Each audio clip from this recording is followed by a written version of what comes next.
Futures contracts are agreements to buy or sell an asset at a set price on a specific future date. Let us break down how they work.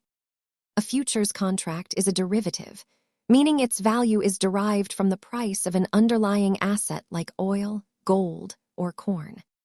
The most important thing to remember is that both parties are legally bound to fulfill the contract when the date arrives.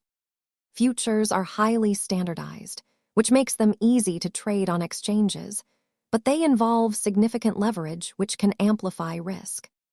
Futures force you to trade, while options give you the choice. That distinction is why futures are often considered higher risk for beginners. Futures require much less cash upfront compared to stocks. This leverage can increase potential returns, but it can also lead to rapid losses. Farmers use them to lock in crop prices, while speculators use them to bet on market direction. Both roles provide liquidity to the market.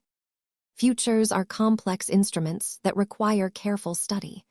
Thanks for watching, and remember to always do your own research before trading.